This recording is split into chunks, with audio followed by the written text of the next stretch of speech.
let's begin the first session with the conspectus of what we are seeking to discuss. It refers to global laws for global issues. If I may say so, it's a huge spectrum which has to be done. There is, of course, the fact that the globe is one globe. We have one earth to live on. We have different norms in different places. As time has gone by, there are certain commonalities which were discussed. And with world becoming smaller in terms of interaction, economic activity and other factors, it is necessary to find some common ground in various areas which concerns all of us collectively, even given our diversity.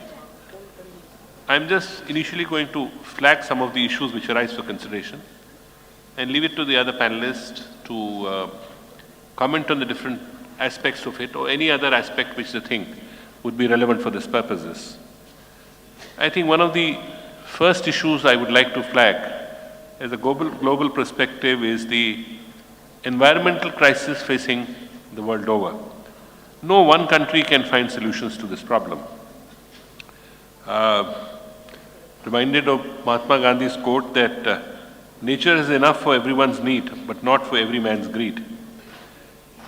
The bone of contention when it comes to combating environmental issues is divided somehow between the interest groups of the North and the Global South. The reason being that there is a perception among the Global South that the more developed nations over a period of time are utilizing the Earth's resources much more, and because of underdevelopment, certain other sections of the world were not able to get the benefit. So in the balancing, the issue is do we sacrifice equally? Do we sacrifice depending on how we have in the past utilized the resources of the earth? And this has resulted in a debate and multiple agreements around the world, including the declaration of United Nations Conference on Human Environment, the Rio Declaration, the Paris Agreement. But the proof lies in its pudding. So issue is how far the different nations are able to restrict their personal interests for this larger issue to determine that we have so far one earth to live on. We don't know about the future. Accountability in such a situation plays a major role. A large number of the pollution countries, when it comes to imposing restrictions, the Global South in a sense faces the brunt, which is what I referred to force. And how to balance this out is a great challenge. In the context, India's targeting of decarbonization by 50% by 2030 is laudable. If India has to play a role in the world as it seeks to do, then certainly environmental issues will also have to be flagged as one of the issues where India will have to play a leading role. Technology has grown over a period of time. Technology has brought in its positives and own negatives. So we have the issue of cyber threats, cyber crimes being transnational. And there are no boundaries between nations on this issue. In fact, some nations are more active in propagating it also, if one may say so. So it becomes an international competing area. Cyber warfare deserves much attention. In future, the concern is that if wars would arise, it's not necessarily man-to-man combat which will arise, but it will be a combat between technologies which would arise. With a few exceptions of the Budapest Convention on Cybercrime and African Union Convention, which is enforced, the law on this area is still at a very nascent stage. And due to this novel nature of threat, debate certainly requires to be carried out across the world on the laws on cyberspace. The main issue which arises here is the multiplicity of stakeholders, as most of the cyber activities take place on platforms that are not necessarily state-owned. And so the balancing, accountability and oversight becomes more difficult. But the silence on this issue is frightening, actually. This is evident that without tailor-made laws, customary international principles and practices, this is going to be a huge, huge problem. So the world leaders need to take note of it, to develop some common protocols, how to tackle this emerging problem. It should not be the problem faces us and then we start developing it. Even the countries which have taken position on this issue have had certain disagreements, and challenging the availability of international humanitarian law, the right of self-defense, duty of due diligence, right to take countermeasures with respect to online activity are all issues which need to be flagged.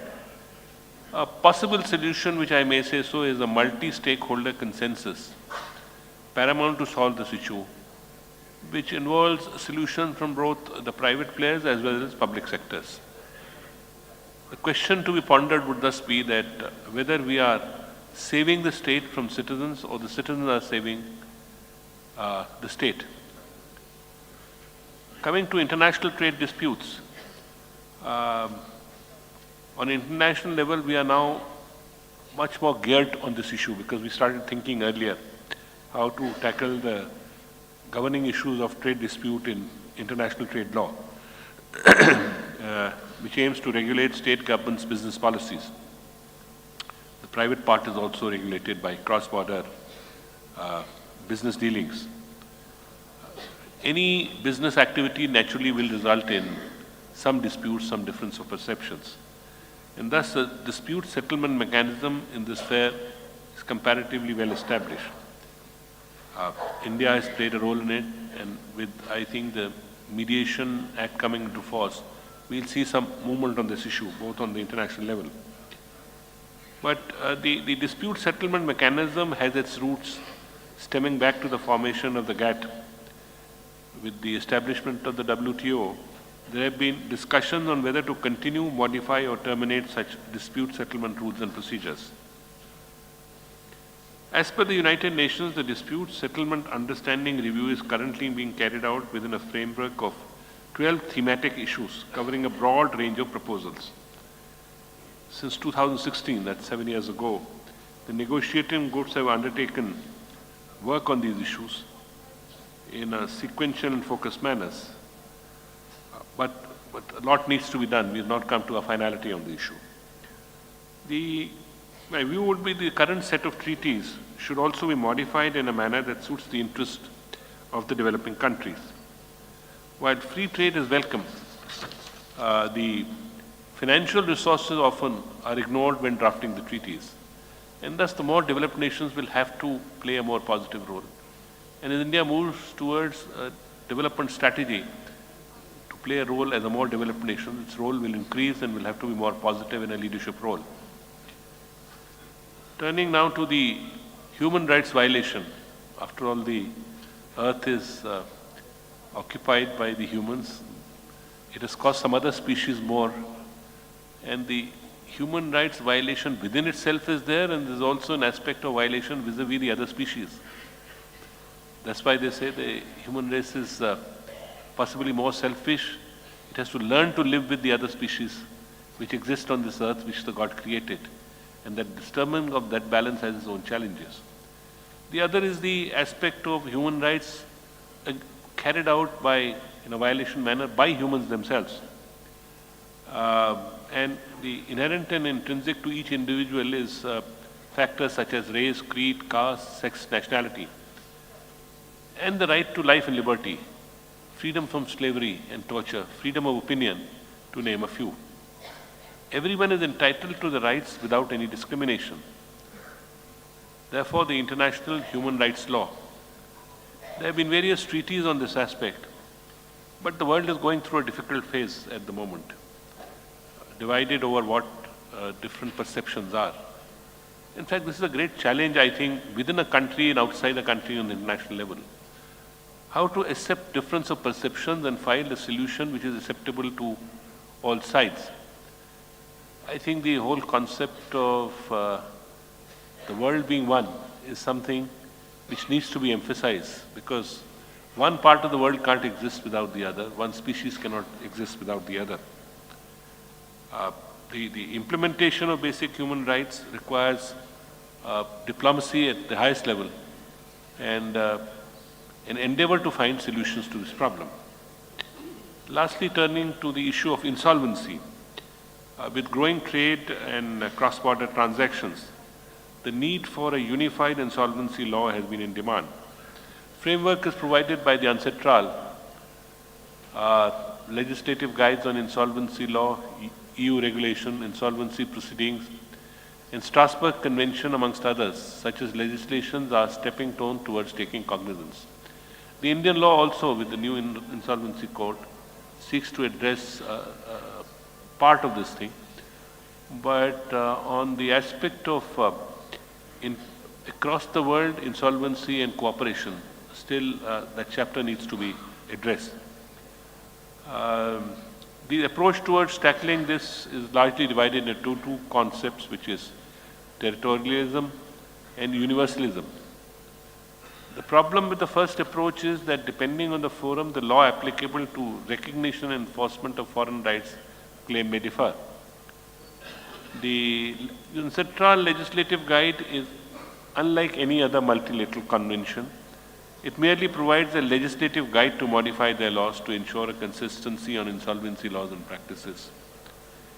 The effective implementation remains the issue, and that's an issue within the country also we'll have to address.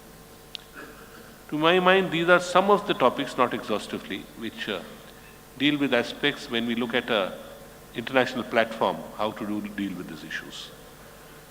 We have an eminent and large panel, but we have also a shortage of time. So I would, at the earliest, request all my panelists to be as brief as possible so that we can get some time for interaction also, depending on the time which remains after that. May I now request Justice Sundresh to give his opinion on the subject.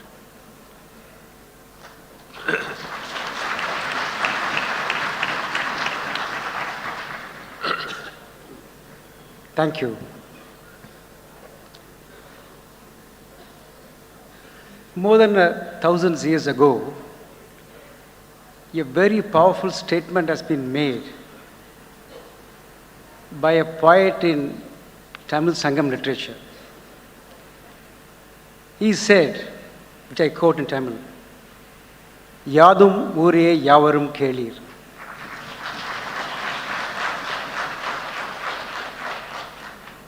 The entire world is mine, and everyone who lives thereunder is my relative.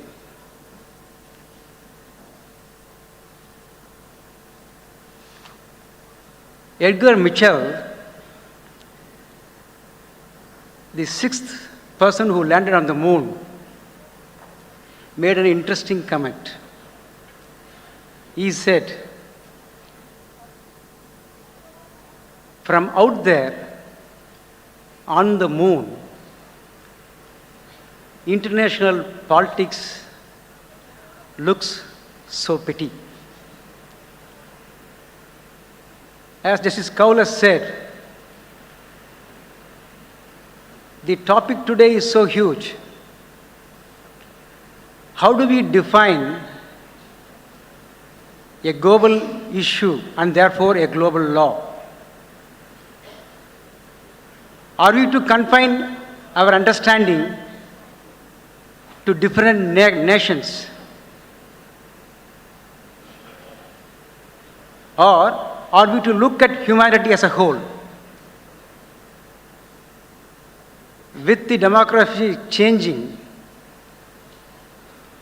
and the migration of population from one place to another,